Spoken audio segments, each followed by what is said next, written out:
What's going on, everybody? My name is Ben, and welcome back to another episode of Ben Builds with Joe. We're here with the A6M3 Model 32, and today, guys, we're going to move forward on the fuselage and the wings. Now, last episode did a lot of work on the inside of the cockpit. We got everything wired up. We are looking good there. So next step, we just got to button this fuselage up, and then once that's dry, put that down on top of the wings. Of course, that means on the wings, we need to go ahead and install the outer panels, the tops of the wings right there.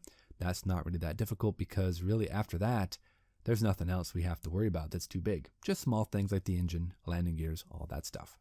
Now, speaking about the wings here, we do have one, I guess, minor issue I want to go ahead and tackle, and that is the centerline fuel tank. Now, the instructions call out right here to go ahead and open up one of the locating holes here for our drop tank. It's not really that great of a drop tank. It's a little bit under detailed. It seems to be the right size and all that, but it just doesn't look all that great. So you can see here, there's one locating tab right there. We do have to open up, and then we can just go ahead and mount this right like that. But I have an idea, a better option, better solution, and that is to replace this tank with this one. And this is actually off of my Hasegawa kit, and as you can see, much better detailed. It even has a fuel filler cap, which is pretty awesome. And it is exactly the same size, shape, diameter, the whole thing. It is just like the Tamiya kit, except, well, it's got recessed panel lines. It's got a nice little lip around the top there. I think it's going to be a much better addition. So this should fit right here. The only issue is the locating pins right there and there. We're going to have to just take those off, and we'll just glue it straight down, or maybe we'll leave the front one and take off the back one. Either way, I think it's going to be a much better addition to this particular kit. I think we're going to do that. Now, the existing tank, it's not horrible, but I'd have to rescribe it and do a lot of work on it, and I don't really feel like doing that. This one already has our filler cap. It's got recessed panel lines. We will have to go ahead and sand down certain areas to make sure this is all good, but once we get this glued on, it's going to look great. Don't forget, we do have our seat, and we do have to do a few extra bits and pieces on the seat, such as make some belts and weather it up just a little bit more, but we don't have to go ahead and do that just yet. We can wait till the very end there and just slide that right down into the cockpit. So we can go ahead and put that aside. Now for the wings, we're going to go ahead and just start here on the right side of the wing. We're going to drop some glue on there. We're going to work our way across. We're going to add in the two wing panels, and then we're going to see where we go from there. So let's get it done.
Life is so easy.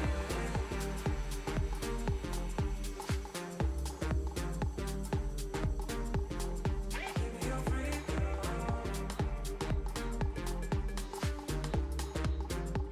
So selfless.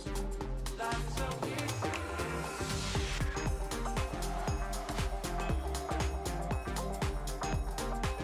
Give me your freedom.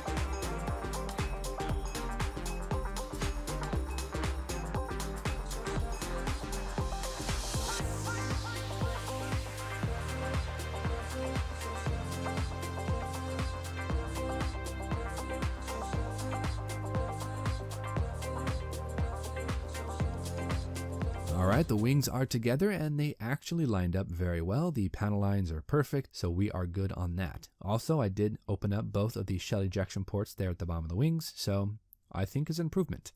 Now on the fuselage, we don't have to do a lot of work with this. We just have to go ahead and run some glue around there, glue everything together, and ultimately it should be pretty simple to do. We do have one little small issue though, and that is the front on the top of the engine. We actually didn't scribe that. So we're going to have to rescribe that a little bit later, but I'm going to wait until after the fuselage is all together because I think that's going to be an easier time to go ahead and get those lines straight, even, and matching. It's very important there. I think we're actually looking pretty decent. So let's go ahead and dive on in, get this fuselage all buttoned up, all glued together, and then we can come back, we can check our fit, we can check our gaps and see what mess we're going to get ourselves into. All right, let's go ahead and get that glue out, get this thing together.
All right, fit was pretty decent, and I think we are all together.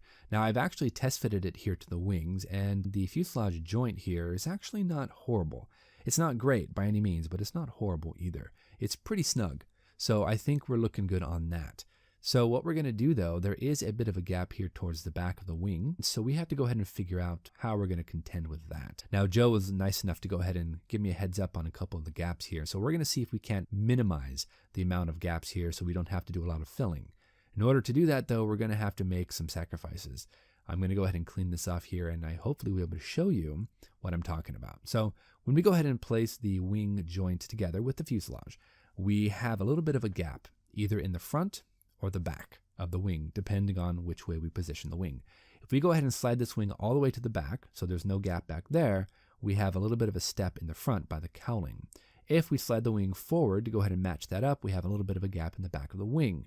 So what I'm planning on doing is I'm actually just going to slide it back, and I'm going to make sure that this lines up as best as I can. We're going to glue it down, and then in the front there, we'll just go ahead and fare it in and file it down. I think it's going to be a lot easier than trying to fill a bunch of gaps. It's a lot easier to dig a trench than it is to build a mountain, in my opinion. So let's go ahead and just move forward with that. I think that's going to be a decent way to go. But let's go ahead and take a quick break, though, and let's move on to the engine. So the engine itself here on the Tamiya kit isn't actually very well rendered. It's okay. It's not great. It's not horrible, but it's just not that great. And the issue we, of course, will have to contend with is how much do we need to detail this thing up to get it looking at least passable. Now, it's not horrible, like I said. It does require a bit of scratch building, though, with push rods and wiring and all that good stuff. But I don't know if I really want to push that hard on the engine if you're not going to be able to see any of it. So what we're going to do is we're going to go ahead and put the engine together. We'll get it all squared away, glue it down to the firewall, and then we're going to test fit it onto the fuselage. And then we'll be able to see just how much you can view through that little front cowling. Once the cowling is on, I have a good feeling that you're not going to see much of the engine at all. And if that's the case, then why would I spend a ton of time detailing it, putting wires into it, doing all that stuff if you're just not going to see it? So let's go ahead and get this assembled, get it painted up, and then we can truly test fit it and see just how much work we're going to have to go ahead and do.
All right, the engine is looking pretty decent, and let's go ahead and test fit the wings to the fuselage. I also took the liberty of airbrushing the inside of the wings here, because when I go ahead and put the fuselage and the wings together, without that, you could actually see a little bit of the gray plastic in the gap between the inside fuselage and the actual cockpit floor. Now, moving back to the wing and fuselage joints, I forgot to mention there is actually a little bit of a step between the back of the fuselage and the back of the wing. So what I'm actually thinking about doing is gluing it down and then pressing the back of the wings down to line up that and remove that step. Now, just applying a little bit of glue here on the wing roots should be enough for this particular area. I'll be sanding, I'll be cutting, so I want to make sure this joint is nice and stable so I don't accidentally pop it loose.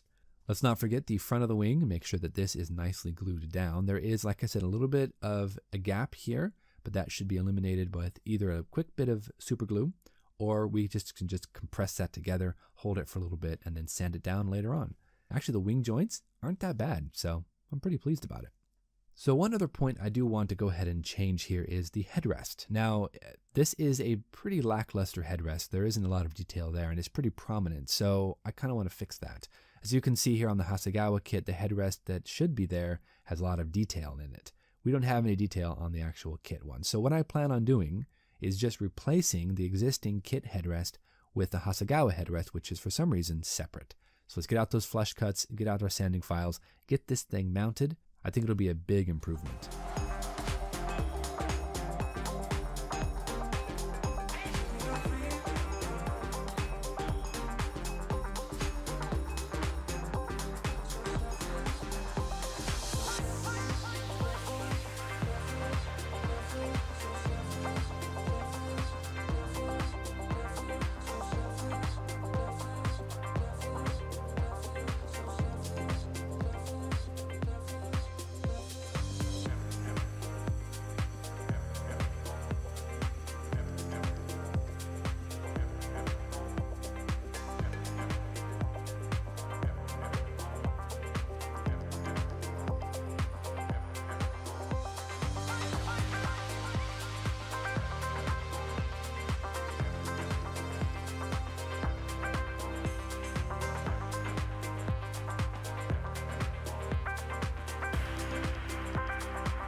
All right, everybody, that headrest actually improved the look of that area immensely. I really like how that looks. But we've gone ahead and moved on here to the rear tail.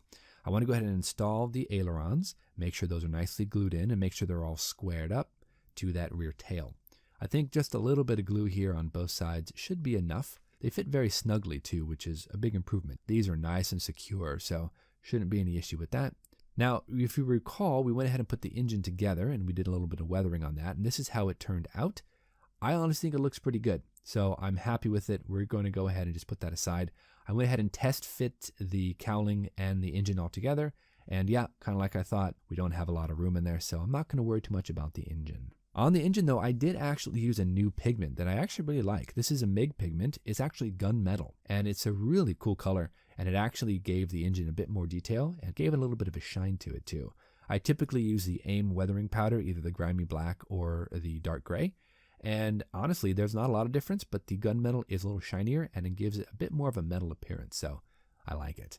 So this is actually a pretty good place to go ahead and call it a night. We've gotten a lot of work done here on the A6M3. We've got the wings on, the fuselage is together. We figured out what to do for the center drop tank. We actually replaced the headrest with a better designed headrest. We are looking pretty decent for next episode. So if you haven't checked out Joe's videos, head on over to his channel. Got the link in the description for you. Give him a subscription, give him a couple thumbs up. Watch his videos and enjoy his stuff. He's a great builder, an all-around awesome guy. So we're going to go ahead and call it quits for us here on the bench. We'll see you back here next week for our continuation of Ben Builds with Joe, episode 6 on the A6M3 Model 32. Thank you so much for watching, everybody. We'll see you back here next week. Take care.